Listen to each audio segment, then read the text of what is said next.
Back in 2016, Prince Harry found his celebrity princess. Thank you so much. When Harry met Meghan, a fairy tale romance blossomed. I was beautifully surprised when I walked into that room and saw her, and there she was sitting there. I was like, OK, well, I really have to up my game. They were engaged after a year, and the most spectacular of royal weddings followed. The wedding was phenomenal. It was a royal wedding, but it was on a completely different level. But then it all went horribly wrong. I thought that she could, not would, but that she could be trouble. From matrimony to misery. My British friend said to me, I'm sure he's great, but you shouldn't do it because the British tabloids will destroy your life. So how did Meghan Markle lose her sparkle? Bit of breaking news tonight. The Duke and Duchess of Sussex have announced that they are carving out what they call a new role for themselves. And how did she go from media darling to public enemy #1? The scrutiny has proved too much and palace life too stifling. We chart the meteoric rise and dramatic fall of the royal couple. She verged on the political when she was talking about women's empowerment. The royals don't do that. As their dream turned into a nightmare. I never thought that this would be easy, but I thought it would be fair. They said their goodbyes, handed back their royal titles. You've got the most recognisable members of the royal family, international superstars, if you like, suddenly announcing tonight that they're going to step back as senior members of the royals. I mean, it is quite staggering news. And jetted off to Canada. The monarchy finds itself in a moment of turmoil, flux, and a genuine crisis. We ask, Meghan, where did it all go wrong?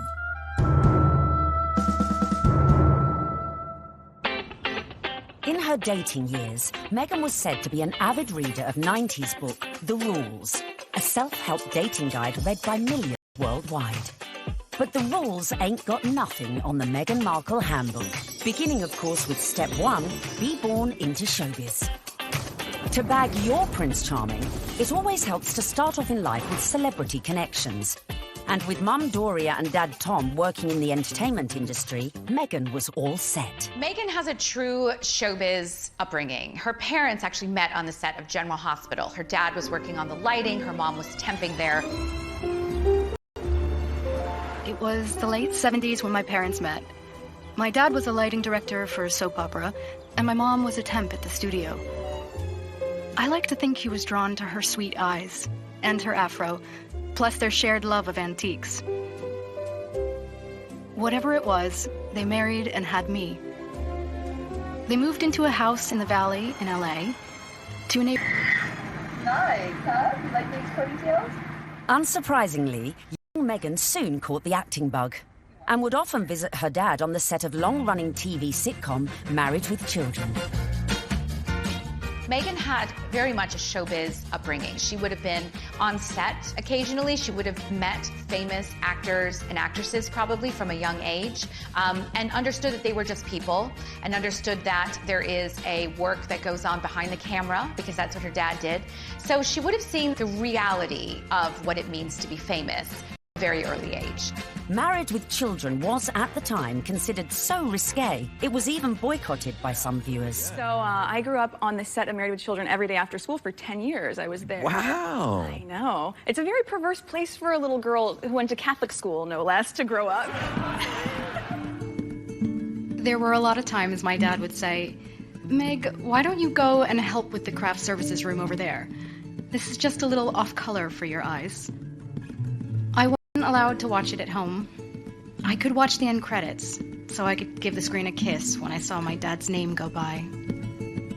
I mean, they seem very close as father-daughter, and I mean, she was a striking child. She was beautiful, and everyone would comment on how cute she was.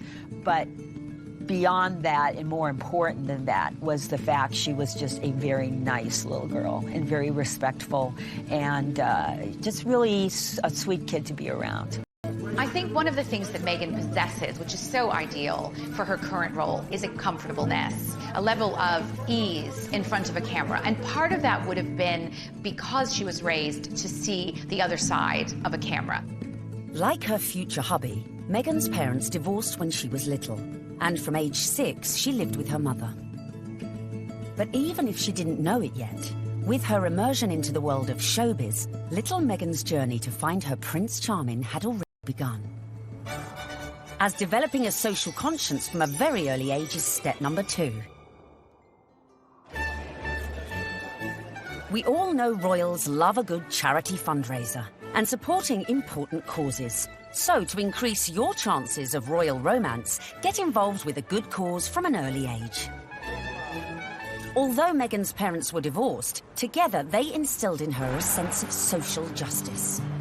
My mom and dad came from Little, so they made a choice to give a lot.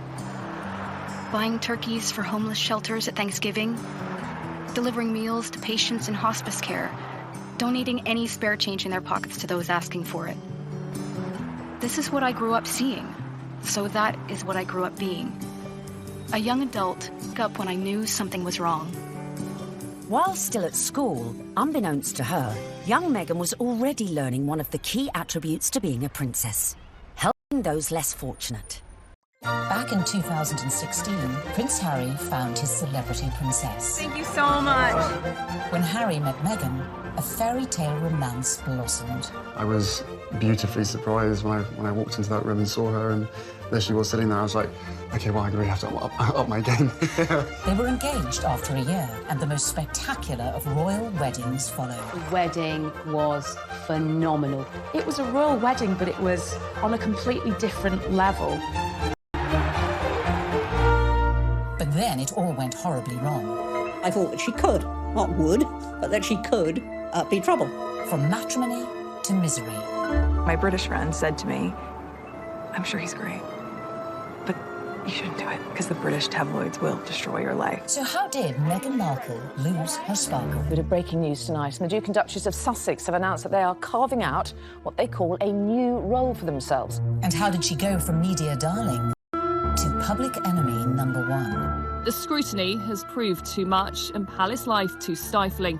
We chart the meteoric rise and dramatic fall of the royal couple. She verged on the political when she was talking about women's empowerment. The royals don't do that. As their dream turned into a nightmare. I never thought that this would be easy, but I thought it would be fair. They said their goodbyes, handed back their royal titles. You've got the most recognisable members of the royal family, international superstars, if you like, suddenly announcing tonight that they're going to step back as senior members of the royals. I mean, it is quite staggering news. And jetted off to Canada. The monarchy finds itself in a moment of turmoil, flux, and a genuine crisis. We ask, Meghan, where did it all go wrong?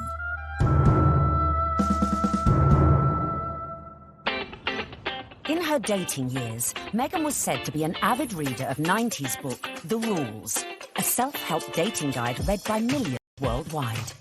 But the rules ain't got nothing on the Meghan Markle handbook. Beginning, of course, with step 1, be born into showbiz. To bag your Prince Charming, it always helps to start off in life with celebrity connections. And with Mum Doria and Dad Tom working in the entertainment industry, Meghan was all set. Meghan has a true showbiz upbringing. Her parents actually met on the set of General Hospital. Her dad was working on the lighting, her mom was temping there. It was the late 70s when my parents met. My dad was a lighting director for a soap opera, and my mom was a temp at the studio. I like to think he was drawn to her sweet eyes and her afro, plus their shared love of antiques. Whatever it was, they married and had me. They moved into a house in the Valley in LA to a neighbor. Nice, huh? You like these ponytails? Unsurprisingly, young Meghan soon caught the acting bug and would often visit her dad on the set of long-running TV sitcom Married with Children. Meghan had very much a showbiz upbringing. She would have been on set occasionally. She would have met famous actors and actresses probably from a young age, and understood that they were just people, and understood that there is a work that goes on behind the camera, because that's what her dad did. So she would have seen the reality of what it means to be famous at a very early age. Married with Children was, at the time, considered so risque, it was even boycotted by some viewers. So I grew up on the set of Married with Children every day after school for 10 years. I was there. Wow. I know. It's a very perverse place for a little girl who went to Catholic school, no less, to grow up. There were a lot of times my dad would say, Meg, why don't you go and help with the craft services room over there? This is just a little off color for your eyes. I wasn't allowed to watch it at home. I could watch the end credits, so I could give the screen a kiss when I saw my dad's name go by. I mean, they seemed very close as father-daughter, and I mean, she was a striking child. She was beautiful, and everyone would comment on how cute she was. But beyond that, and more important than that, was the fact she was just a very nice little girl and very respectful and just really a sweet kid to be around. I think one of the things that Meghan possesses, which is so ideal for her current role, is a comfortableness, a level of ease in front of a camera. And part of that would have been because she was raised to see the other side of a camera. Like her future hubby, Meghan's parents divorced when she was little, and from age 6, she lived with her mother. But even if she didn't know it yet, with her immersion into the world of showbiz, little Meghan's journey to find her Prince Charming had already begun. As developing a social conscience from a very early age is step number 2. We all know royals love a good charity fundraiser and supporting important causes. So, to increase your chances of royal romance, get involved with a good cause from an early age. Although Meghan's parents were divorced, together they instilled in her a sense of social justice. My mom and dad came from little, so they made a choice to give a lot.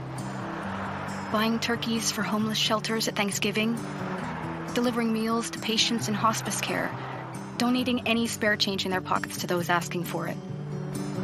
This is what I grew up seeing, so that is what I grew up being. A young adult woke up when I knew something was wrong. While still at school, unbeknownst to her, young Meghan was already learning one of the key attributes to being a princess: helping those less fortunate. She volunteered at a soup kitchen in one of the most impoverished areas of downtown LA. One day, after class, Meghan approached me and she said, "Tell me more about serving on Skid Row." I suggested that she visit the place where I had volunteered because I knew that she would be physically safe there. And she not only volunteered there a few times, but she continued to volunteer at the soup kitchen throughout her time at Immaculate, which was through her senior year. Meghan always took it a step further, not just distributing food, but learning people's names, learning their stories, because that's where I think her compassion comes from, her connection with people. I think it's very important to know that her heart is in everything she does. I got this letter from one of the students who was in her group. This student was very shy, she was very unsure of herself, she was kind of a bit of a loner. And Meghan wrote her the most wonderful, loving note, even though Meghan was not her close friend at all. So I just like to read it, because this gives you a sense of, this is the real Meghan. So it goes, "Dear Michelle, you are so strong and so wonderful. Your courage in strength in times of hardships is as admirable as your optimism and friendly nature. I am so lucky to have you in my group and to be able to lead you on this adventure. Never stop sharing your beautiful spirit and always remember how special you are. I am here if you ever need me.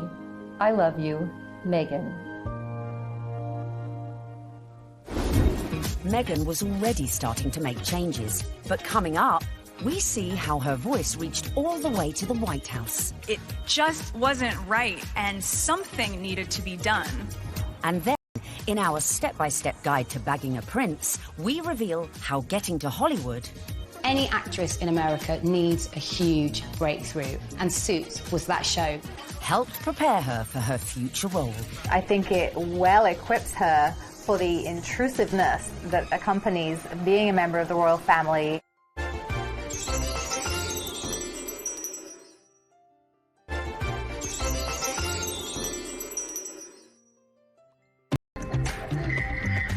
While still at school, Meghan had developed a strong social conscience. And as she grew, so too did her passion for change. Please welcome Meghan Markle. Which in 1993 took her all... That doesn't feel like enough, does it? It's just great evening. Maybe that's better. The fact that Meghan is interested in these causes, that's not new. It's not something that she's taken up after a life of celebrity, that she's suddenly found out that she needs to help people. It really started from the very beginning, when she was just a little girl. So Meghan's first foray into activism came when she was 11 years old, and she and some classmates were watching commercials and analysing them for their social studies class. The gloves are coming off. Women are fighting greasy pots and pans with Ivory Clear. The tagline said, "Women all over America are fighting greasy pots and pans." 2 boys from my class said, "Yeah, that's where women belong, in the kitchen." I remember feeling shocked and angry, and also just feeling so hurt. It just wasn't right, and something needed to be done. My name's Meghan Markle. I'm 12 years old. Last week at my school, we decided to watch the news for social studies. While flipping through the channels, we saw a commercial for the new Ivory Clear dishwashing liquid. In the commercial, they said women are battling grease, meaning only women do dishes. This infuriated Meghan, and she went home, talked to her dad about it. Her dad encouraged her to write letters to various people. Meghan wrote to Procter & Gamble, the company who made the advert, to then First Lady Hillary Clinton, and to children's current affairs show Nick News, who sent a reporter to interview her. I don't think it's right for kids to grow up thinking these things, that just mom does everything. So I was wondering if you would be able to change your commercial to people all over America. Thank you, Meghan Markle. Incredibly, the 12-year-old's lobbying paid off. And it was roughly a month later when the soap manufacturer, Procter & Gamble, changed the commercial. The gloves are coming off. People are fighting greasy pots and pans with Ivory Clear. She had a sense that she could affect change, even though she was just one small person. She had a voice. If you see something that you don't like or are offended by on television or any other place, write letters and send them to the right people, and you can really make a difference for not just yourself, but lots of other people. Propelled into the limelight at such a tender age, as an adult, Meghan's passion to effect change would burn no less brightly and push her closer to the world of her prince-to-be, to her future beau's heart. Such as becoming global ambassador for international children's charity World Vision, promoting sanitation projects in remote villages. Meghan's visits to countries like Rwanda have focused on girls and women. All of these speak to her concern for female empowerment and really wanting to make a difference that way. You'll feel really good at the end of the day knowing that you've been a part of that.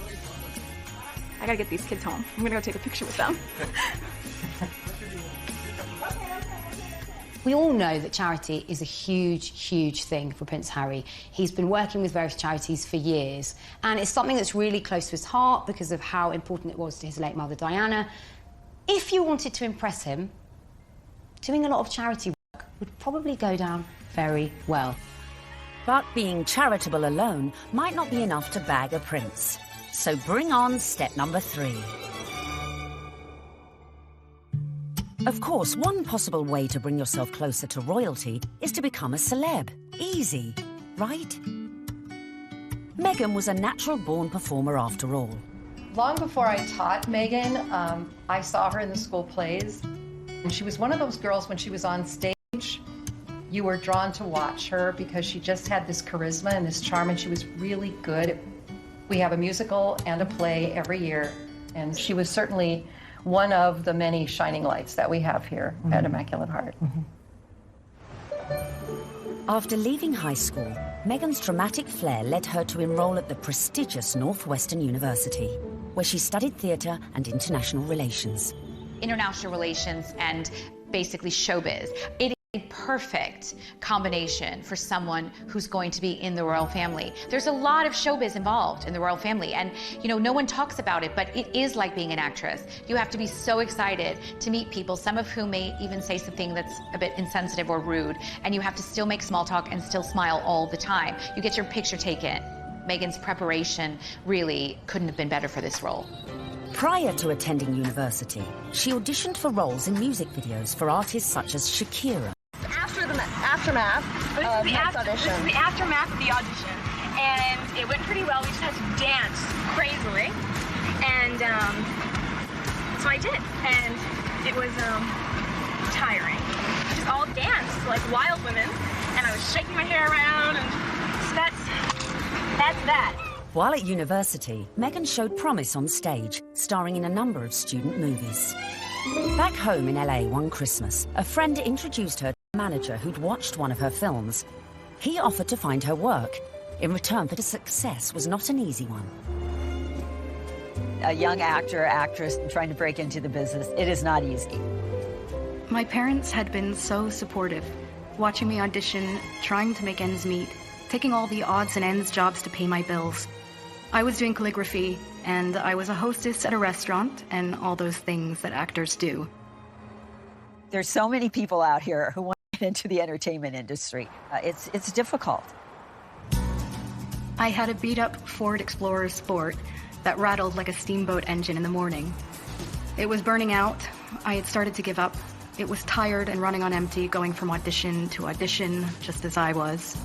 I mean, you really have to be very self-promoting, and you have to be willing to, knock on doors and be very motivated and have good self-esteem, because you get eaten alive out here. But Meghan remained determined to make it in Hollywood, despite the challenges along the way. I would drive to auditions and park at the back of the parking lot, far from the eyes of anyone who could see me unlocking the trunk and crawling into my car through its only feasible entry point. I would play it off, obviously, as though I was looking for something, reaching so deep for something that my car almost sucked me in to get it. Much like my experience in Hollywood, to be honest. Struggling, climbing hurdles, searching for something that I couldn't even see, and just reaching for it. By now, in her mid-20s, all Meghan had to show for her efforts were bit parts in TV soap operas, dramas, and the occasional movie. Fame was a distant dream. In 2006, she landed a job as a suitcase girl on the US version of quiz show Deal or No Deal, filming up to 7 shows a day. Meghan, open the case.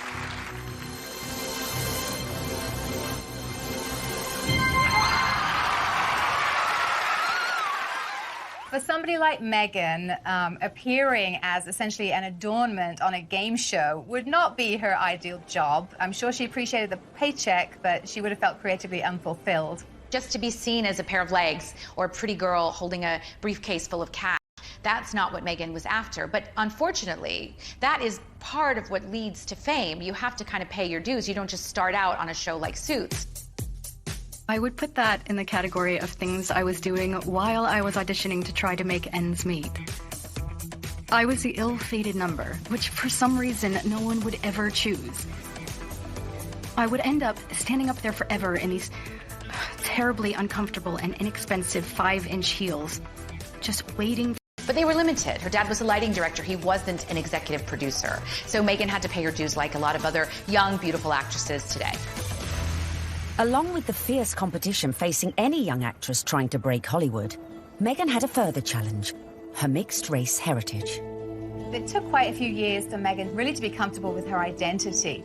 Hollywood didn't help with that, and it must have been very hurtful and very frustrating for her at times. It's not easy making it in Hollywood if you're not blonde and typically, the aesthetic look. And Meghan Markle was definitely struggling in her years trying to make it. I'm biracial. Most people can't tell what I'm mixed with, and so much of my life has felt like being a fly on the wall. And so some of the slurs that I've heard, or the really offensive jokes, or the names, it's just hit me in a really strong way. Being ethnically ambiguous, as I was pegged in the industry, meant I could audition for virtually any role. I wasn't black enough for the black roles, and I wasn't white enough for the white ones, leaving me somewhere in the middle as the ethnic chameleon who couldn't book a job. But Meghan's big break was closer than she thought. At one audition, a casting director advised Meghan to go for a more natural look. This would change her outlook forever. She stopped me in mid-scene and said so simply, "You need to know that you're enough." She saw all that self-doubt beaming through the self-tanner and excessive blush. You need to know that you're enough. Less makeup, more Meghan. And that moment for me was a wake-up call. Meghan had started dating film and TV producer Trevor Engelson in the early noughties, and in 2011, after 7 years together, they got married. Coming up, the moment Meghan found herself in social circles that led eventually to Prince Harry. This was her journey. It started there. And we find out what princes do on a first date. Where she was sitting there, I was like, okay, well, I really have to up my game.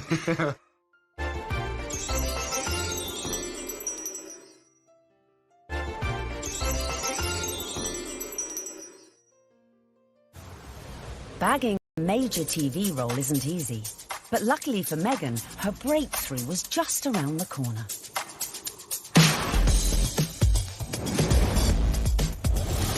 When she auditioned for a new legal drama series, it was just another day in the office. Or so she thought. Suits was set in New York, but filmed in Toronto. It was the 5th pilot I would have filmed. Would I have imagined that this show would not just change my career, but also change my life? Any actress in America needs a huge breakthrough. And what they want is to be on a massive show. And Suits was that show for Meghan Markle.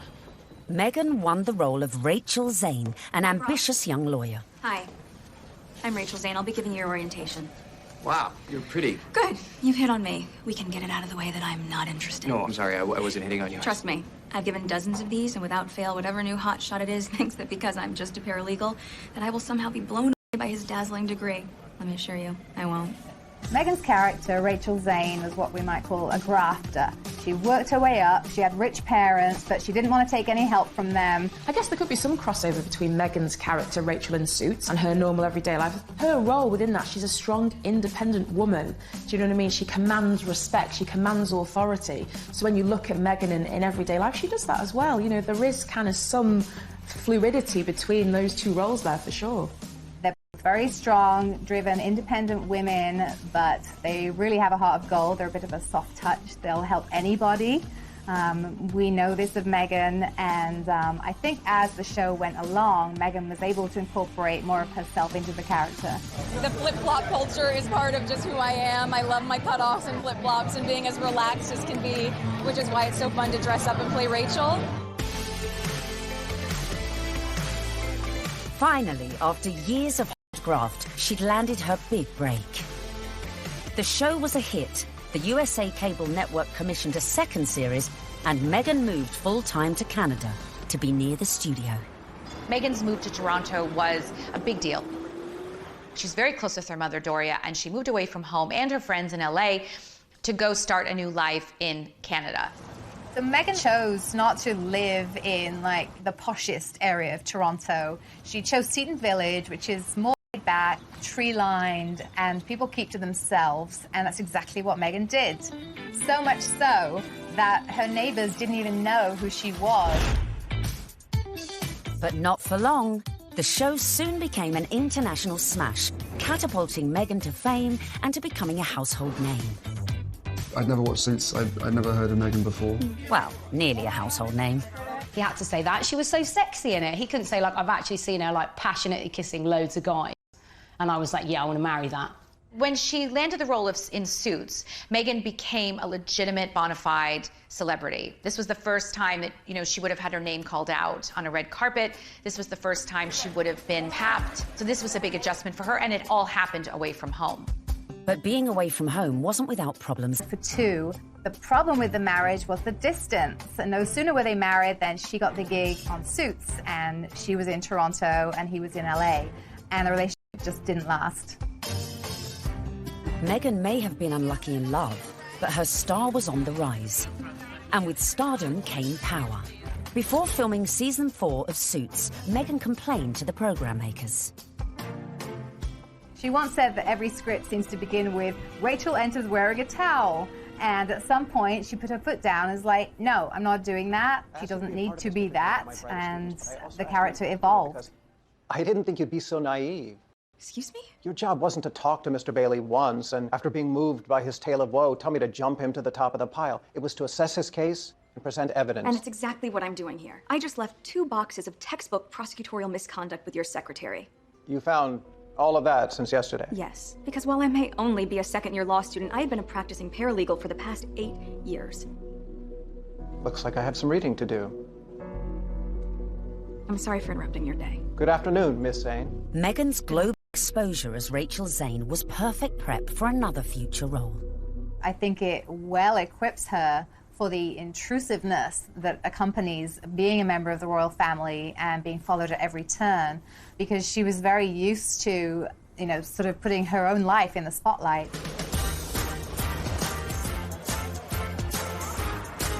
So, having been working hard on Suits and needing a well-earned break, Meghan decided to have a summer holiday in London.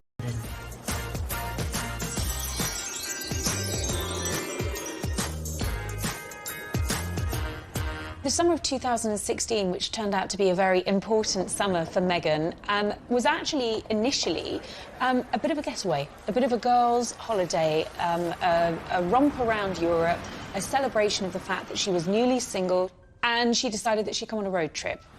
When she came to London, Meghan had a couple of girlfriends over here. Misha Nunu had opened up quite an elite circle of friends to Meghan. Among them was Violet von Westenholz, who was working for Ralph Lauren at the time as a PR, and had the opportunity to dress Meghan Markle in some outfits when she was doing some promotional work for Suits. And while they were dressing Meghan, she and Violet established quite a nice rapport, so much so that Meghan was invited into the VIP hospitality tent at Wimbledon that summer to watch her good friend Serena Williams play a game of tennis. Obviously, you go to Wimbledon and you hang out in the VVIP area. She was sitting in the royal box, pretty much. She was just close by. All the pictures have shown she's like an arm's throw away from Pippa Middleton. Is rumoured to have suggested Meghan might like her friend Harry. That's Prince Harry to you, who also just happened to be single. Amazingly, for a royal romance, it started on Instagram. And Harry had a look through Meghan's Instagram page. I was told Meghan had a look through Harry's Instagram page, and it was Violet who really had brought them together. She played matchmaker. Whoever set them up must be sitting there, literally patting themselves on the back. Can you imagine being the person that introduced them? Because it's like the best PR move ever. I didn't know much about him, and so the only thing that I had asked her when she said she wanted to set us up was, I had one question. I said, well, is he nice? Their first date is believed to be at Soho House in London. Meghan had strong ties to Soho House. She was a regular at the Toronto outpost and very good friends with Marcus Anderson, who is one of the directors of Soho House. Marcus Anderson cleared rooms and corridors so that they could meet completely in private without the risk of being spotted or photographed. I was beautifully surprised when I walked into that room and saw her, and there she was sitting there. I was like, okay, well, I'm going to have to up my game. I had to sit down and make sure I got a good chat. They got to know each other over a bottle of rosé. They clicked, I was told, immediately over their joint passion for charity work, their love of philanthropic work, and there was an immediate spark. We met twice back-to-back, 2 dates in London last July. Yes. Then it was, I think, about 3, maybe 4 weeks later that I managed to persuade her to come and join me in Botswana. What happened next was the start of fairy tales, as the couple embarked on a whirlwind romance. Harry and Meghan, they were both astonished at how quickly their relationship developed and how deeply they felt for one another, almost from the get-go. I think perhaps a sign that things had gotten off to a good start and were actually really accelerating rather quickly in terms of a royal romance was when Meghan started referring to Harry as Has to her friends, and he was affectionately calling her Meg to his. Though originally worlds apart, they had much in common after all, both with divorced parents, both famous, and sharing an interest in the developing world. It was one of the first things we started talking about when we met, was just the different things that we wanted to do in the world and how passionate we were about seeing change. I think that's what got date 2 in the books, probably. Plenty to talk about. And date 2 quickly led to their first trip away together, a mere month later, on safari in Botswana, a country close to Harry's heart after first visiting following his mother's death 19 years earlier. We camped out with each other under the stars. We spent co-enjoyment. Was crucial to me to make sure that we had a chance to get to know each other. A secret long-distance relationship then ensued, with the occasional clue, such as the couple being separately pictured wearing matching blue bracelets, and the odd tantalising social media post. But it wasn't long before the couple went public. So the next step to bagging a prince is perhaps the hardest: the engagement.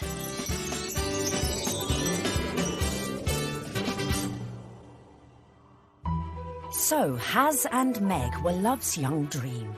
But there was one little problem. Of course, they had the issue of living in separate countries. Harry based in London, living at Kensington Palace, and Meghan being in Toronto, where she was filming Suits. So from the early stages, they knew that this relationship, if it was going to take off, was going to have its challenges.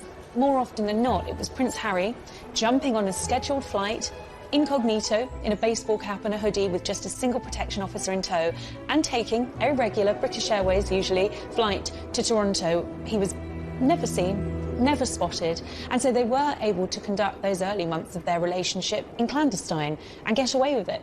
They did have this pact to see each other. That's why the long-distance relationship worked. And the other agreement they had was that they would tell as few people as possible. For Meghan, that pretty much stopped at her parents and 2 of her best friends.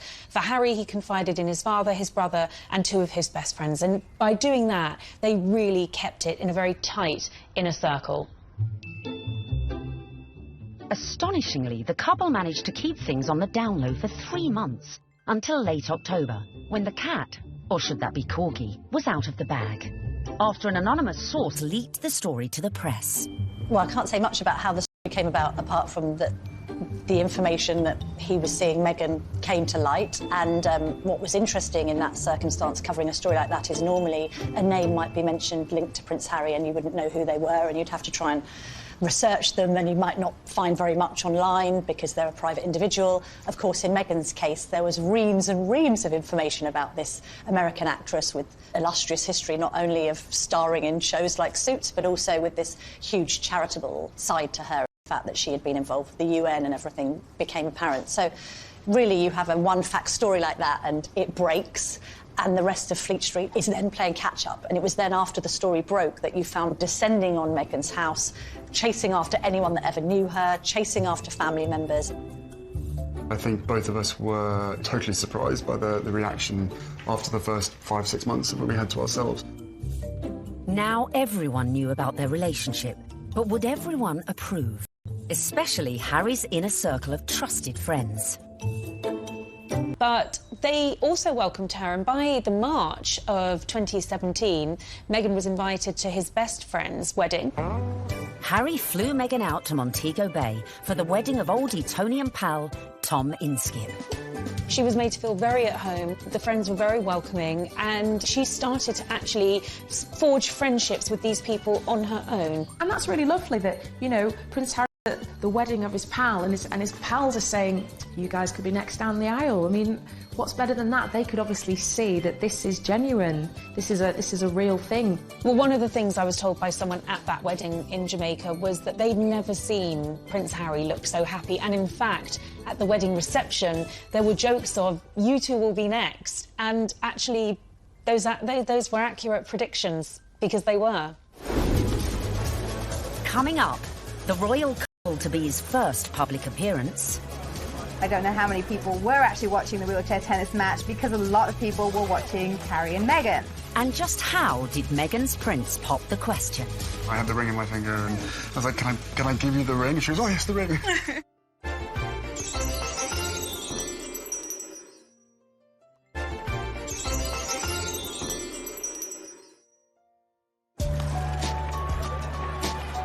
In September 2017, Meghan and Harry made their first public appearance together at the 3rd Invictus Games in Toronto. Haz and Meg's speculation was at fever pitch. It was the public outing that every dedicated royal watcher has been waiting for. Just 24 hours later, the couple abandoned any effort to keep their feelings for each other private. The setting for this first public date was extraordinary, with no attempts to hide away as they watched the wheelchair tennis at the Invictus Games. It was open to the public. Anybody could go and watch the wheelchair tennis match. Although it has to be said, I don't know how many people were actually watching the wheelchair tennis match because a lot of people were watching Harry and Meghan. They were very touchy-feely, they were laughing together, staring into each other's eyes, whispering sweet nothings into each other's ears. It was everything that their adoring fans had wanted. I remember when I first heard that Harry and Meghan going out, it kind of almost came from nowhere. Do you know what I mean? That the whole process was very, very quick, it seemed, in comparison to kind of conventional relationships. But, I mean, come on, this isn't, you know, a normal relationship by anyone's standards. It's, you know, a prince, you know, and a Hollywood actress. Harry and Meghan were now well and truly in the public spotlight. But after 16 months of dating, Meghan got her private moment. While staying with Harry at night, popped the question, and Meghan said yes. This afternoon, Prince Harry and Meghan Markle stepped hand in hand into the sunken garden at Kensington Palace. Step number 5 was done. The ring was on it. This was the news the world had been waiting for. Meghan mania ensued, only fueled by a picture-perfect photo call on the 27th of November 2017. Harry, when did you know she was the one? The very first time we met. What struck me most on the engagement day was how calm, considered, sophisticated Meghan was. So happy. Unlike other royal fiancés before her, Meghan had her Hollywood training to give her all the poise she needed, and was quite at home in front of the cameras. You guys, thank you so much. I was reminded of the days when Prince Charles and Princess Diana came out on their engagement day, and how awkward and inarticulate it all was. And I suppose in love. Of course. Whatever in love means. It didn't have the right feel to it. And even when Catherine and William became engaged, Catherine seemed very, very nervous. No, it's very important to me, and, you know, I hope we'll, you know, be able to have a happy family ourselves. Straight here, please! Not so Meghan. She was the one who seemed the least nervous of the lot. I think it's absolutely clear from their closeness, from their body chemistry, from the energy between them, that these two knew absolutely what it meant to be in love, and they were truly, madly, deeply in love. This engagement had the world's press queuing up to get the perfect front-page shot of their real-life American princess. And it came right at the end. The real picture is the one where they think they're out of view and they put their arms round each other's waist. Very unroyal and very lovely. And it would seem the look Meg chose for this all-important announcement came from one of our very own royal watchers. There's a really funny story about me wearing a particular coat, a particular pair of shoes and a dress and visiting Buckingham Palace, where I met Prince Harry and Prince William. About 3 weeks later, the biggest story of the year, Prince Harry announces that he's marrying Meghan Markle, and she happens to be wearing exactly the same outfit as me. So, one of two things happened. Either Prince Harry saw what I was wearing and thought, I definitely want my bride-to-be to look just as good as this girl, or Meghan Markle was somewhere on the grounds and really rated my outfit. Then came the pitch-perfect press call, where an uber-relaxed Meghan... is the fact that she is a product of Hollywood, product of television, product of entertainment. And therefore, there's a sort of ease in communication, and there is an inbuilt knowledge of what the media are trying to get at. It was definitely a setup. It was a blind date. This was a world with which Meghan had been familiar before she met Harry, and her ease was there for all to see. Because I'm from the States, you don't grow up with the same understanding of the royal family, and so while I now understand very clearly, there's a global interest there. She's different because she represents the global world we're in, the fascination we have in America, the fascination we have in celebrity, diversity, and she's a very strong woman. Just an amazing surprise. It was so sweet, and and natural and very romantic. I had actually been told by one of his friends that he had planned to pop the question in Botswana. For whatever reason, he didn't. It happened a few weeks later while they were at home at Nottingham Cottage, roasting a chicken. Utter domestic simplicity and bliss, and incredibly romantic. He got on one knee. As a matter of fact, I could barely let you finish proposing. I was like, can I say yes now? She didn't even let me finish. She said, can I say yes, can I say yes? And then there was hugs, and I had the ring in my finger, and I was like, can I give you the ring? And she was, oh, yes, the ring.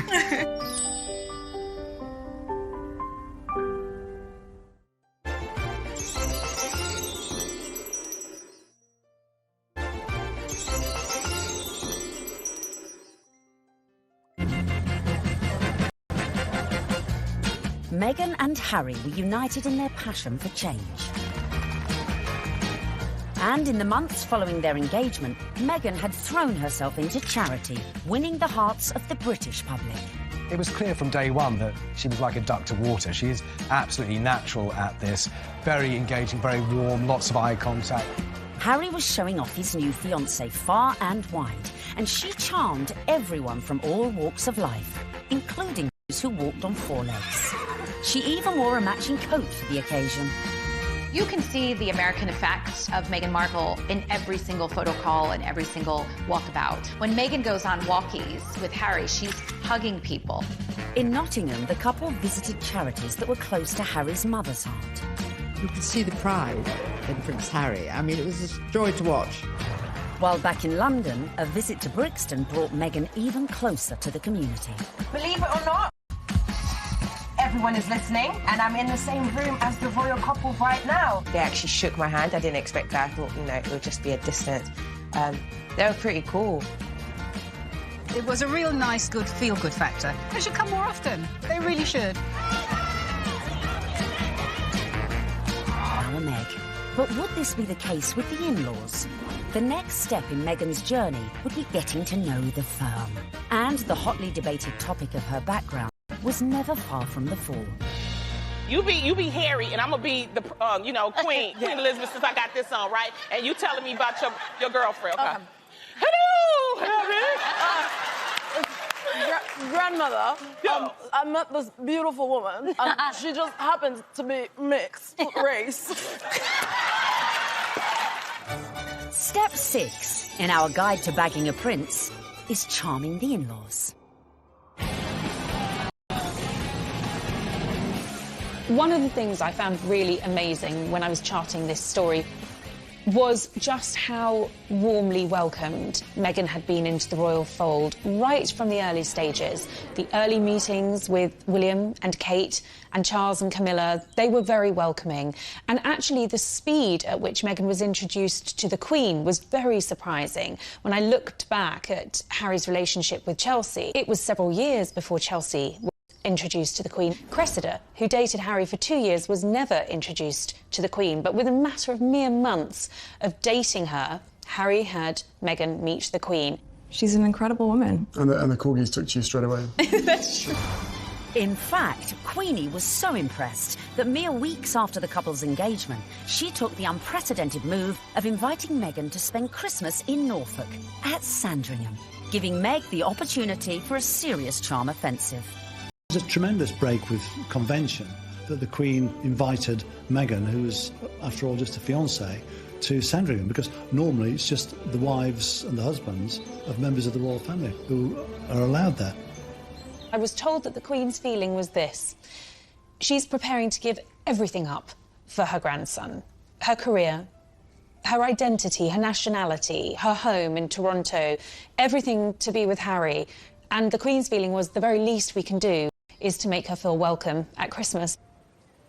It does show that the Queen is walking in step with the change of the guard at Buckingham Palace.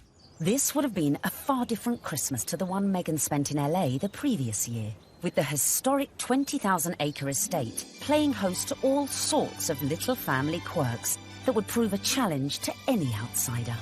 Well, Meghan would have had to get her head around quite a few royal family traditions. They open their presents on Christmas Eve. The presents that they exchange aren't what you'd really expect for members of the royal family. They tend to share really jokey presents with one another. In America, you know, things will come beautifully wrapped and be quite extravagant. And this is the other end, just cakes in, or an unusual thing to keep your corgis in. Meghan would have to embrace all these funny little customs, and clearly she did. After spending the night in her unfamiliar surroundings, the bride-in-training faced her public in that most royal of festive traditions. The post-service walkabout at St Mary Magdalene Church. Well, the Sandringham church photo is the timeline through history. You have a snapshot every year of those people closest to the throne. Now, often you're looking at a picture of a child who was barely able to walk perhaps a year ago, and suddenly they come out of the church. That image will change. In a few years' time, you'll have those couples and their children will be going to church. In a few more years' time, and you may not have the older generation. This year, of course, was Meghan's year. The presence of the royal fiancé drew crowds that were even bigger than usual. The world's media was also out in force, but it was a member of the public who would snap the photo that cemented just how much Meghan was in with the younger royal crowd. Unfortunately for photographers on the ground, they just didn't quite seem to get a clear shot, and in the end it came down to a member of the public, a lady called Karen Anvil. It was like a Mexican wave of cheers, so you knew they were coming. The photographers at the other end, and they just happened to look over. And I took one photo, that's the thing. I took one photo, and it was, yeah, the right one. When we saw that shot, it was an absolute no-brainer that it was going to be our cover shot, because it was the only one that had captured that moment, the four of them together. And, you know, it symbolised quite a lot in terms of the royal family and where they're going in future. So, yeah, I mean, we were delighted to use it on the cover. And just like that, the Fab Four were born. Clearly, Meghan was well and truly fitting into the royal club. Just like the Queen, it seems the rest of the family were equally charmed by Harry from across the pond. Another tick for Meghan. William was longing to meet her, and so was Catherine. And Catherine's been absolutely wonderful, amazing, as is William as well. You know, fantastic support. And then my father as well. We had a handful of teas and meetings, and my grandparents as well have been wonderful throughout this whole process. She found herself a true fan in the Duke of Edinburgh, and he was apparently hugely impressed with how well-read Meghan was. Meghan was now in with the in-laws. But coming up, events were to turn increasingly tricky, dealing with critics from near be trouble and far. I think the very fact that Samantha wanted to do a book called The Diary of Princess Pushy's Sister implies that maybe she was not over fond of her younger half-sister.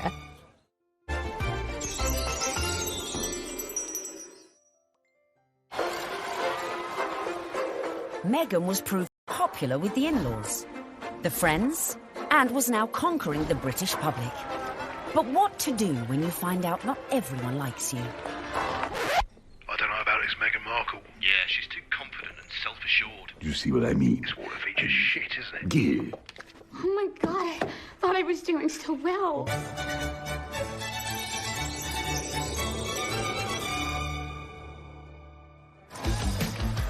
When the news that Prince Harry was dating an American actress first came out, I think that the reaction amongst the British public especially was equal parts excited and disapproving, because she's not British. From the very moment Harry and Meghan's relationship had broken in 2016, much of the press inevitably had gone raking through Meghan's past. They made it sound as though she had grown up in, like, the slums of LA, like, riddled with, like, gangsters and drugs.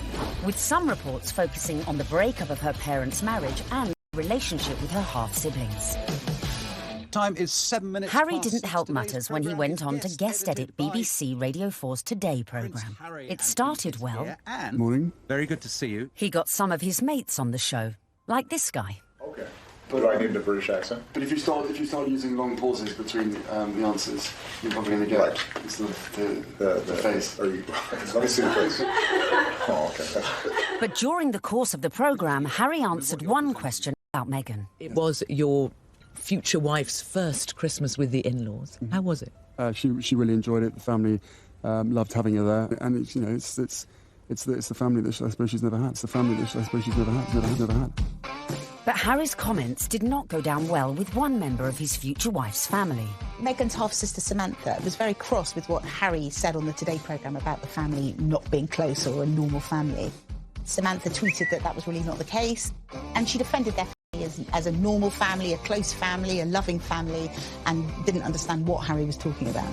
And that wasn't the last we'd hear of Samantha, who went on to threaten publication of a tell-all book called Diary of Princess Pushy's Sister. I think the very fact that Samantha wanted to do a book called The Diary of Princess Pushy's Sister implies that maybe she was not over fond of her younger half-sister and maybe is a little conflicted about Meghan's success. There's no bigger media vulture with this wedding than you, is there, Miss Markle?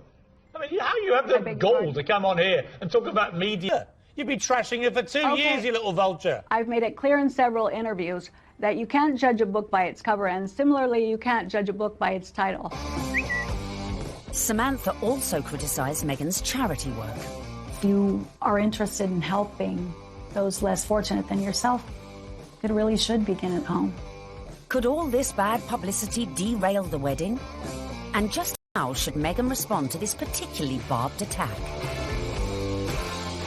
The temptation must have been huge for Meghan to have responded to the critics, who were, of course, her family members. She kept a dignified silence. I mean, you've got to feel for Meghan. What would you do if your family were being an absolute nightmare? It is seriously embarrassing. So she does what any of us would do. Hashtag ignore, ignore, ignore. But would Meghan be able to keep her composure in the face of her next critic? A certain ex-Tory MP, a die-hard royalist, who voiced her doubts about Meghan, not in private, but in the most public setting possible, the celebrity Big Brother house. OK, let's take a vote. I think she's trouble. How long do you think she's going to be? 5 years, 10 years, 20 years? Why do you think she's trouble, Anne? Background, attitude, I worry. She's older than him. She's been married before. Yes. I add it all up and I'm uneasy. But there we go. Quite frankly, I was shocked when Anne Widdecombe said that what she said. I mean, I've always thought that she was a sensible woman. She seems to be jumping to conclusions without looking at any evidence. The ex-minister's comments sent the Twitter sphere into meltdown. When I was on Big Brother, I was called every ick and every ist going. I was homophobic, xenophobic, racist, sexist, misogynist. Nothing I said could have been remotely construed as racist by any sensible observer. I mean, all I said was I thought that because of her background, and I was thinking of freewheeling Hollywood background, you know, former marriage, all the rest of it, that because of her background, I thought that she could, not would, but that she could be trouble. She had, I think, the older generation's view of this is an outsider, a foreigner, coming into a very British organisation, almost, you could say. How is that going to work? The thing that all of us have to do is adapt. We're in the here and now. Embrace. But one woman who was not prepared to embrace was Jo Marnie, girlfriend of then UKIP leader Henry Bolton, who sent a series of racist texts. Even then, Meghan kept quiet. The royals' mantra is often put up points, so actually her approach, maintaining that dignified silence, not justifying or even giving any credence to these claims, some of which were really quite unpleasant, well, it was a very royal approach to things. Look, Meghan is showing the makings of a true princess. You've got to have that decorum. You've got to, on some occasions, actually, you know, keep silent and pick your battles. Even more flack came Meghan's way when she took to the stage with her potential prince, his brother and Kate at the Royal Foundation in February 2018. People say, well, you're helping women find their voices. And I fundamentally disagree with that because women don't need to find a voice. They have a voice. They need to feel empowered to use it. And people need to be encouraged to listen. And I think there is no better time than to really continue to shine a light on women feeling empowered and people really helping to support them. She verged on the political when she was talking about women's empowerment, and it was all a bit Me Too-ish. The royals don't do that. And indeed, the day that the royals start engaging in political causes is the day you get a lot of controversy. There is a very good reason why the royals stay off politics, and it's to avoid precisely that. Not everyone shared Anne's view. It's refreshing because she isn't saying things that are incredibly controversial that we actually wouldn't stand by or back or believe in. These are really important points, important issues that she's raising, especially when she's touching on feminism. But was Meghan risking her relationship with the royals and the public? She's clever. She's using her voice in a good way, and she has actually been backed by the palace. But still the criticism came, and the palace had to release a statement defending her. Was this one step too far? This is the first time that we've heard anyone associated with the royal family talking about those campaigns. The Kensington Palace stressed it would have been impossible for Meghan to talk about issues surrounding female empowerment without talking about those campaigns. Well, I think that by touching on the Me Too campaign, Meghan probably knew that there was going to be some kickback, and indeed there was. But actually, she got far more people saying, this is great, this is what the royal family needs to be doing more of. Phew. Looked like Meghan had found just the right balance to please the palace, her people, and most importantly, her prince. So, next step in our guide, embrace your prince's religion. She signed up to the Church of England, of which the Queen is supreme governor. And exactly 100 days after her engagement announcement, Meghan was baptised in the chapel of St James's Palace by the Archbishop of Canterbury. It was very special. It was beautiful. Though she had attended a Catholic school in LA, Meg had a Protestant background. Her father was a member of the Episcopal Church of the United States. It would not have been an enormous step, to get baptised, but it was a big step in a way. But I think out of deference to the Queen and to her very strong faith, it sort of tidied things up, and it augurs well for the future because she will have to attend many, services in Church of England cathedrals. Coming up, Meghan's headed ever nearer to that chapel of love, but the journey would become increasingly problematic. With a guest list to organise... Have you got an invite to the royal wedding? Have I? Yeah. Not that I know. And dramas coming thick and fast from her very own family. All of a sudden, his health isn't good, and he can't come to the wedding. Dun, dun, dun!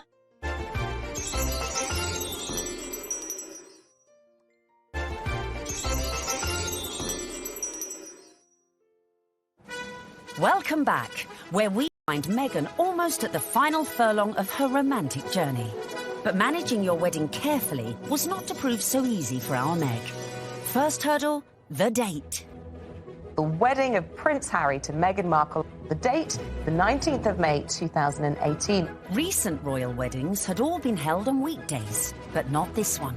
I think that they thought, we want people to enjoy this, so why not do it on a Saturday? And if you think about most weddings that you and I go to, they're at the weekend. So why wouldn't you follow suit? But there was one reason to avoid that Saturday. It had already been announced as the date of the FA Cup final. As president of the Football Association, Harry's brother Prince William was expected to take his usual place in the royal box at Wembley. And millions more were looking forward to watching the game on TV. I think my wife would probably want to see the royal wedding. So what I'll probably do, I'll probably leave her on her own, maybe some of her friends. I'll go somewhere else where like-minded people want to watch the FA Cup final. I would so prefer to watch a royal wedding, not interested in football. Harry and Meghan solved the problem for TV viewers. They announced that their ceremony would begin at noon, several hours earlier than kick-off time. But Wills decided to avoid the fixture clash altogether, scrapping his Wembley appointment to concentrate fully on his little brother's wedding. Next hurdle, the tricky protocol of who to invite to a royal wedding. Have you got an invite to the royal wedding? Have I? Yeah. Not that I know. Would you like to go? I want them to be happy. I really want them to be happy. They look like a lovely couple. Meghan Markle did say you were a divisive misogynist. Well, I still hope they're happy. It was a source of quite a lot of amusement, him. So Donald Trump is mad because Prince Harry didn't invite him to the wedding, to the royal wedding over there in England. I don't even know why. I don't know why you mad. You shouldn't even be surprised, Donald. Don't nobody like you. The apparent decision to snub the US president may have been a source of jokes for comedians, but according to some sections of the media, it was also a potential embarrassment for the Queen. Could this dash all Meghan's good work? Especially in light of reports that the couple had invited Trump's predecessor, Barack Obama, a friend to them both. But as Harry and Meghan's wedding was a non-state event, that meant the couple could pretty much invite whoever they wanted. This is not a state occasion, this wedding. He can invite his friends and Meghan's friends. He doesn't have to invite Trump. It's as simple as that. So the date was set, the invites were out, the corgis were brushed, and all was looking rosy for the big day, and for Meghan to finally become Mrs. Prince Harry. Until... That week lead up to the wedding was like watching an episode of EastEnders. It was an extraordinary week, completely overshadowed by the debacle over Mr. Markle. We were told that Thomas Markle would be walking his daughter down the aisle. In fact, a story that broke the weekend before in the Mail on Sunday undid all of that. Thomas Markle was revealed to have been staging fake pictures for the press to bolster his image pre-wedding for the reported sum of $100,000. First of all, the pictures are leaked. Her dad is posing for pictures with paparazzi.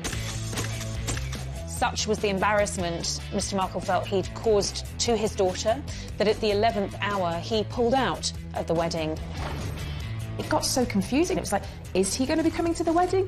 Isn't he? Meghan, I was told, was utterly heartbroken. She said that she forgave him for the photographs. She wanted him there to walk her down the aisle on the big day, and he agreed he would do it. Until... all of a sudden, his health isn't good, and he can't come to the wedding. Dun, dun, dun! Thomas Markle said he felt that the heart attack had probably been brought about by his son writing an open letter in one of the tabloids, basically telling Harry that it wasn't too late to get out of this wedding and that his sister was nothing but trouble. The whole of the country was talking about this. What is going to happen? And then finally, we had a statement. It was a roller coaster of emotions, in fact, prompted Meghan to issue her very first solo public statement.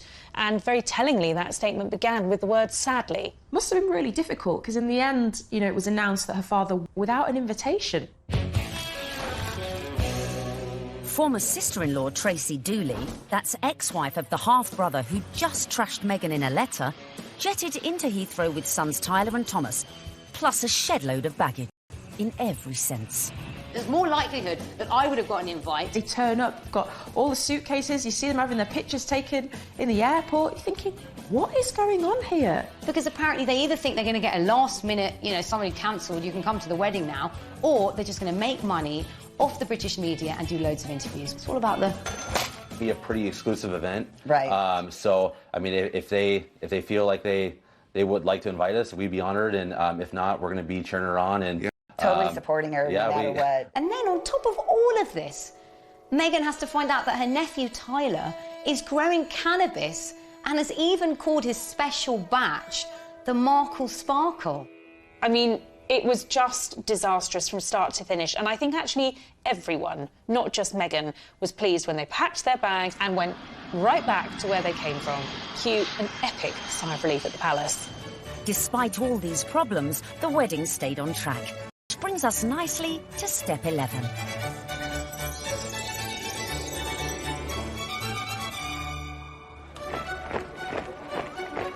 Finally, on the 19th of May 2018, less than 2 years after Harry and Meghan's very first date in Soho House, the day we'd all been waiting for, the world tuned in for the fairy tale wedding of the century.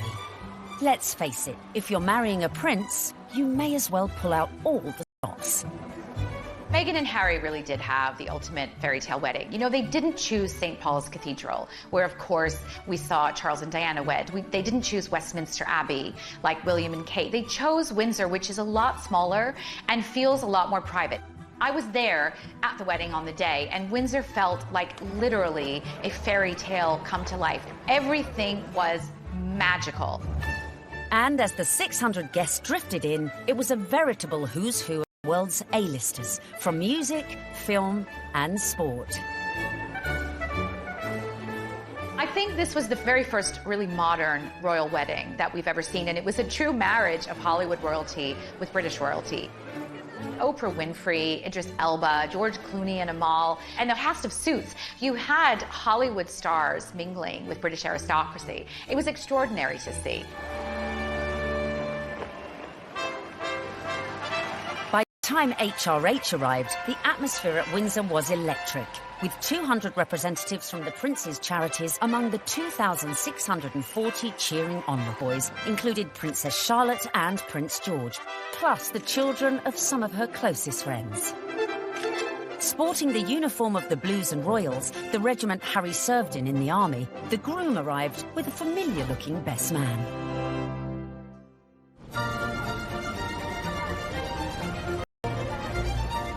Right on cue, Meghan arrived with Mum Doria in the Queen's Rolls-Royce Phantom 4.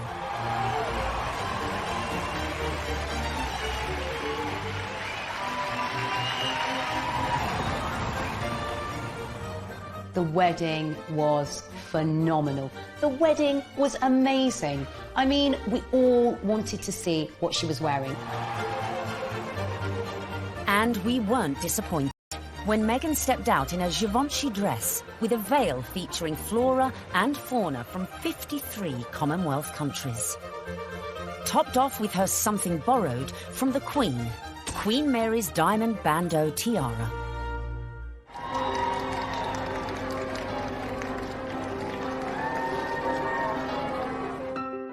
But with an absent father, who would walk Meghan down the aisle? Prince Charles rises to the occasion. Prince Charles walks her down the aisle. It's amazing. Hashtag the power of love. Hashtag love survives. When you saw it on the day, it felt like the right thing to do. It was a wonderful way of Charles saying, welcome to the family, and actually of Meghan showing the world just how close she already is to her father-in-law. Meghan had successfully won over her in-laws, and here it was on display for all the world to see.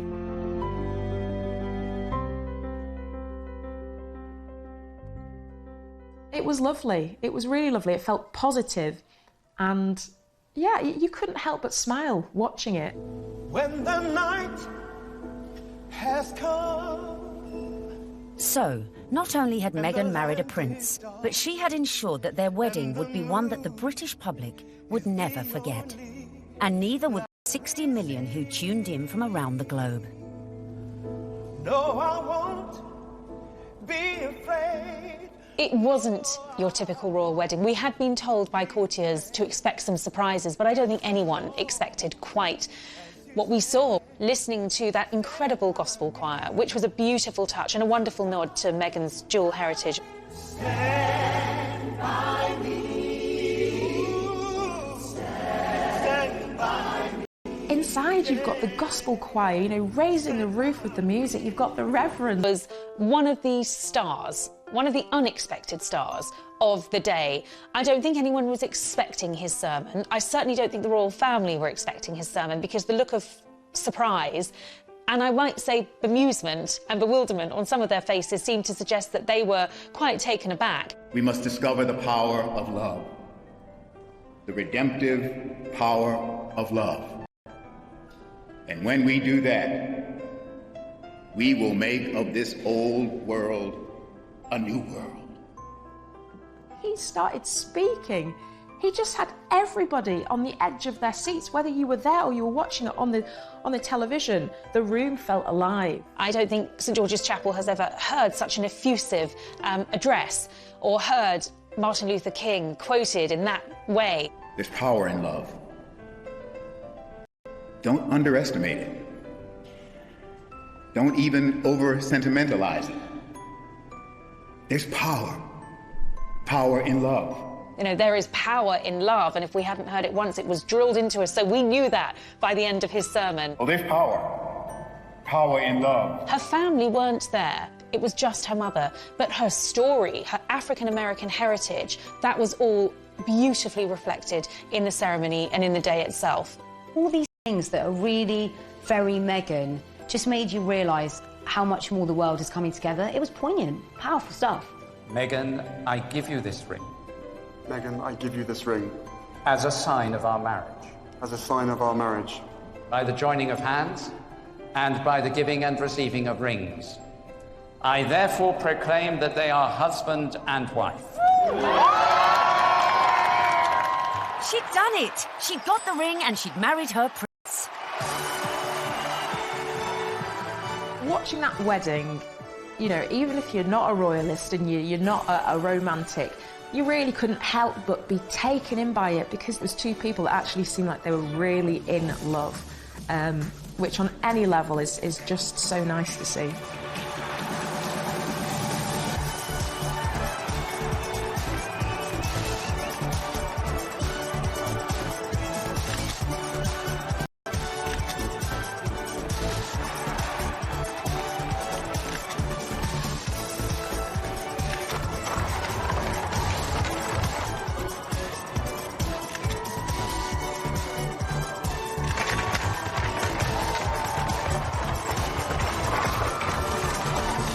But the party was only just getting started.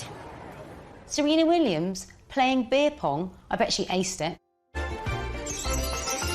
Meghan had gone from actress to duchess. And our penultimate tip, really for those who've gone and bagged their prince, is celebrate with the best ever party. Immediately after the wedding, the couple had all 600 guests back to St George's Hall for a wedding breakfast, which was hosted by Her Majesty the Queen. But the real golden ticket to that event was the private evening party, which was hosted at Frogmore that evening by Prince Charles.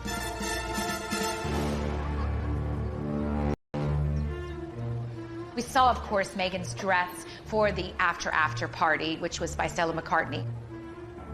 She looked glamorous. Harry looked like James Bond walking out of the palace to get into their vintage Jaguar. This was a very modern, sexy, gorgeous couple. We saw the couple speed away in that beautiful blue E-Type Jaguar. Meghan resplendent, it has to be said.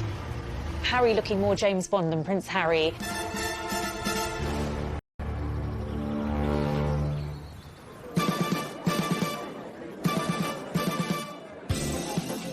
Anyone who was anyone was there, sipping on their When Harry Met Meghan ginger and rum cocktails.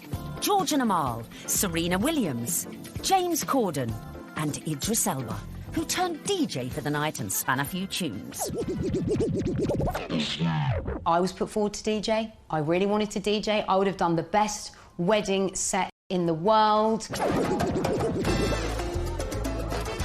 It must have been incredible. Everyone's probably a bit more relaxed, you know, a bit more loose, getting on the cocktails, having a chill.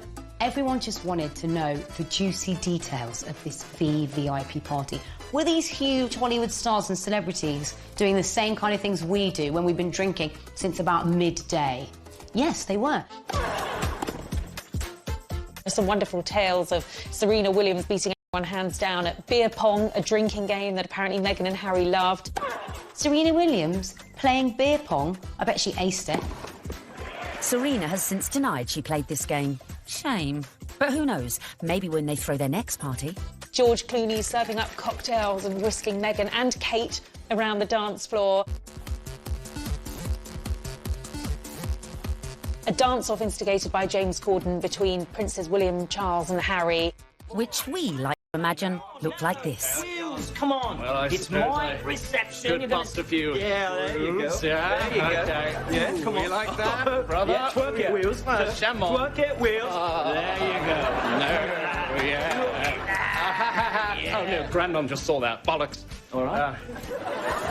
Having an absolute laugh. I mean, was the Queen there? What was she doing? Was she watching it? Was she getting involved? Go for it. Let's have a laugh. Let's enjoy this.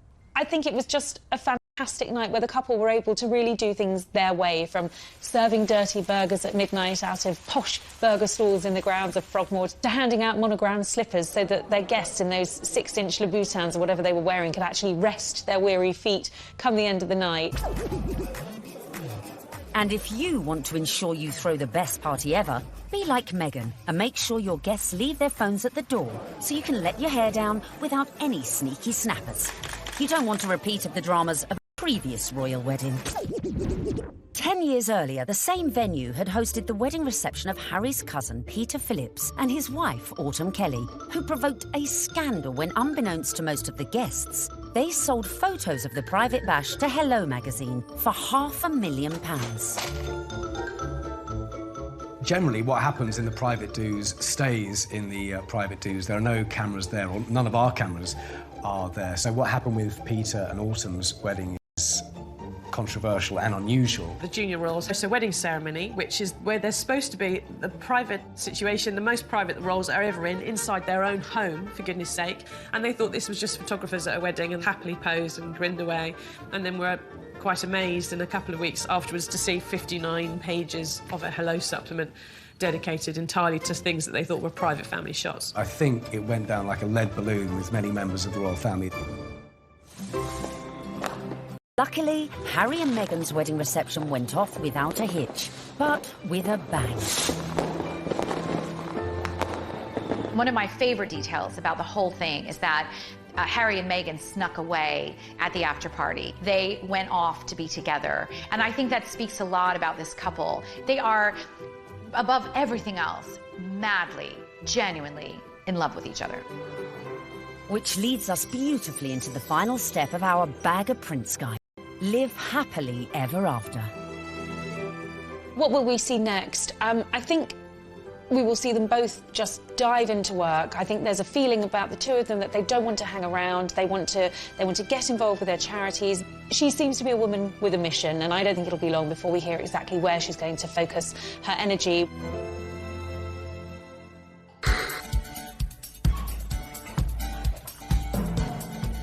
So there you have it. From being born into showbiz, to getting famous, to moving countries. Making moves in royal circles, charming the in-laws, and staying silent in the face of criticism. Meghan Markle might not have set out to bag a prince, but follow her lead, and maybe you could do it too. It was the ultimate her journey from the leafy suburbs of LA to Toronto to Kensington Palace to St George's Chapel has been a monumental, epic and frankly incredible story. It's so nice to meet you. She's a modern woman. This is how we all live, you know, from mixed race families, you know, interracial marriages, coming from different countries. That is what society is about now. The fact that she's unusual for the royal family, I think the fact that she comes from a different country, a different background, it's just a plus. She is very much a breath of fresh air. She's incredibly focused. She's incredibly driven. Women don't need to find a voice. They have a voice. They need to feel empowered to use it, and people need to be encouraged to listen. She's got the biggest platform, she's got huge ideas, and she is changing the game in a very cool way. And she makes Prince Harry happy, and so he now has that partner that he said he always wanted to share the load with. And in Meghan Markle, he found it. If this were a movie script, you would say that Meghan completes him.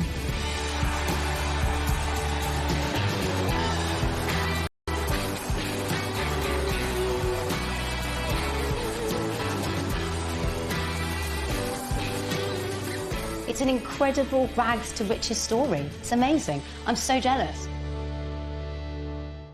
But no one's jealous now, because what started as a fairy tale soon became a nightmare. Firstly, the couple went to war with the press, incensed by criticism, like her flaunting her baby bump. And then they launched a legal battle against the Mail on Sunday, after they published a handwritten letter Meghan had sent to her estranged father. When I first met my now husband, my friends were really happy because I was so happy, but my British friends said to me, I'm sure he's great, but you shouldn't do it because the British tabloids will destroy your life. Next, Harry and Meghan got flack for spending nearly £2.5 million of public money upgrading their official residence, Frogmore Cottage. They have no plans to give up their royal home here in Windsor. It's called Frogmore Cottage, although in truth it's more of a mansion after a £2.5 million facelift paid for by taxpayers. Their son Archie was born in May 2019, and the first signs of a royal rift were spotted when he was not given a title, instead being referred to as just Master. More press criticism followed when the couple decided to use a private jet to take them on holiday. Finally, The bombshell. The couple step back from their royal duties, handing over their titles and jetting off to Canada, as Harry explained at this after-dinner speech. The decision that I have made for my wife and I to step back in years of challenges. And I know I haven't always gotten it right, but as far as this goes, there really was no other option. You've got the most recognisable members of the royal family, international superstars, if you like, suddenly announcing tonight that they're going to step back as senior members of the royals. I mean, it is quite staggering news. Harry and Meghan have gone from the wedding of the decade to leaving the UK and the royal family behind in just under 2 years, with Meghan making her very last public appearance here at the Commonwealth Day service. How could such a fairy tale descend into such misery and acrimony in such a short space of time? I never thought that this would be easy, but I thought it would be fair. Who could have imagined that what started so well could all go so horribly wrong?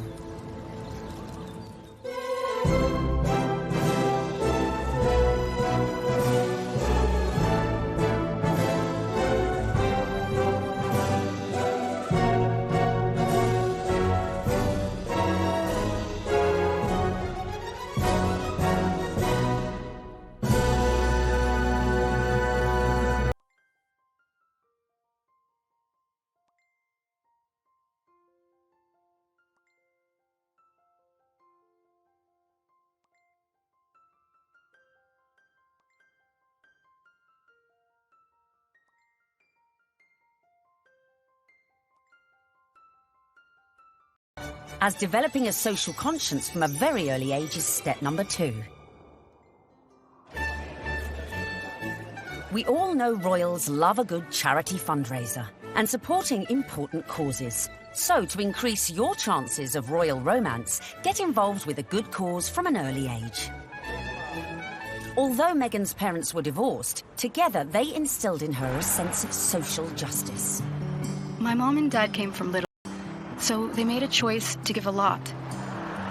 Buying turkeys for homeless shelters at Thanksgiving, delivering meals to patients in hospice care, donating any spare change in their pockets to those asking for it. This is what I grew up seeing, so that is what I grew up being. A young adult woke up when I knew something was wrong. While still at school, unbeknownst to her, young Meghan was already learning one of the key attributes to being a princess: helping those less fortunate.